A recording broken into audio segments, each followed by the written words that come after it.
Praise the Lord. खुदा का धन्यवाद देते हैं आज के मुबारक समय के लिए। आज परमेश्वर ने फिर से मौका दिया है कि एक खास बात आज आपके बीच में बांटूंगी और सच में ये वचन, ये आयत बहुत बल और बहुत हिम्मत देता है। और खास तौर से आज की ये आयत उन लोगों के लिए है जिसका इस जमीन पर कोई नहीं है, खास तौर से जिनके माँ बाप नहीं हैं। आज सुनिएगा इस बात को ध्यान से। यशाया 49 उसका 15 में लिखा है, क्या ये हो सकता है कि कोई माता अपने दूध पीते बच्चे को भूल जाए और अपने जन्माए हुए लड़के पर दया न करे? हाँ, वह तो भूल सकती है, परंतु मैं तुझे नहीं भूल सकता। कितनी अजीब बात है ना। जिस माँ ने जमीन पे हमें लाने का कष्ट उठाया है, आज कई बार ऐसा होता है कि कुछ कुछ दिक्कतों की वजह से वो हमें छोड़ के चली जाती है, या हो सकता है जमीन से रुखसत कर जाती है, या हो सकता है हालात और परिस्थिति कुछ ऐसा करती है कि हमारे पेरेंट्स के बीच में डाइवोर्स हो जाता है। उस वक्त उस बच्चे के दिल पे क्या बीतती है।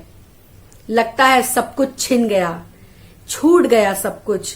माँ का होना इस जमीन पर बहुत जरूरी है और पिता का भी होना इस जमीन पर बहुत जरूरी है। पर यकीन जानिए, जिनके पास अगर माँ बाप नहीं है तो आप अफसोस ना करें, आपके साथ आपका जीविता परमेश्वर है। क्योंकि कई बार ऐसे हालात होते हैं कि जन्माने वाली माता भी आपको छोड़ देगी, पर परमेश्वर पिता आपको कभी नहीं छोड़ेगा। स्कूल में जब माँ बाप अपने बच्चों को छोड़ के आते हैं, उस वक्त बच्चा अकेला ही तो होता है, लेकिन यकीन जानिए, हम जैसे टीचर्स पर विश्वास करके अपने बच्चों को छोड़ देते हैं, पर हमारा परमेश्वर पिता हमारे बच्चों को संभालता है हर पल। हम जब सोते हैं रात में, हमारे माँ बाप भी सो जाते हैं, पर परमेश्वर पिता ना तो कभी सोता है ना तो कभी ऊंघता है, क्योंकि वो हमसे प्यार करता है। भजन संहिता 27 उसका 10 में लिखा है, मेरे माता पिता ने तो मुझे छोड़ दिया है, परंतु यहोवा मुझे संभालेगा। यहोवा आपको संभालेगा। अगर आज आपके साथ कोई नहीं है तो आप परमेश्वर को पुकारिए। अगर आज आपका कोई मददगार नहीं है, आज आपके साथ कोई आपका साथी नहीं है, तो परमेश्वर को पुकारिए। यकीन जानिए, इस जमीन पर जितना आप अकेले होंगे उतना ज्यादा परमेश्वर आपके साथ होगा और आपको संभालेगा। क्योंकि वचन साफ कहता है, भजन संहिता 23 उसका 4 में लिखा है, चाहे मैं घोर अंधकार से भरी हुई तराई में होकर चलूं तो भी हानि से ना डरूंगा, क्योंकि तू मेरे साथ साथ रहता है। कौन रहेगा आपके साथ साथ इतना? कौन हर पल आपका ध्यान रखेगा?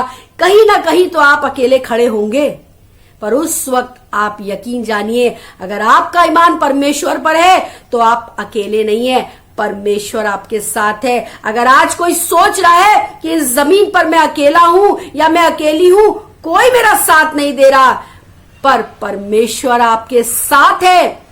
खोजिए तो सही, उसे पुकारिए तो सही, आपको उसकी आवाज सुनाई देगी, आपको उसकी उपस्थिति महसूस होगी, क्योंकि वो इंतजार कर रहा है ऐसे ही लोगों का जो आज इस जमीन पर अकेले हैं। परमेश्वर आपका इंतजार कर रहा है। वो चाहता है कि आप उसका नाम लेके उसे पुकारे। यहोशू 1:9 में लिखा हुआ है, क्या मैंने तुझे आज्ञा नहीं दी? हियाव बांध कर दृढ़ हो जा, भय ना खा और तेरा मन कच्चा ना हो, क्योंकि जहां जहां तू जाएगा वहां वहां तेरा परमेश्वर यहोवा तेरे संग होगा।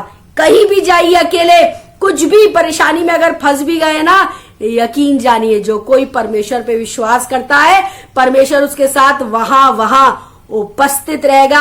आपके आने जाने में आपकी रक्षा करेगा। हर स्थान पर जहां आपके माँ बाप नहीं है, जहां आपका परिवार नहीं है, जहां आपका कोई साथी नहीं जा सकता है, वहां परमेश्वर आपके साथ खड़ा है। बस सिर्फ जरूरत है उस पर विश्वास रखने की और उसे आवाज देने की। आवाज दीजिए, वो आपके साथ ही खड़ा है। आमीन। Praise the Lord.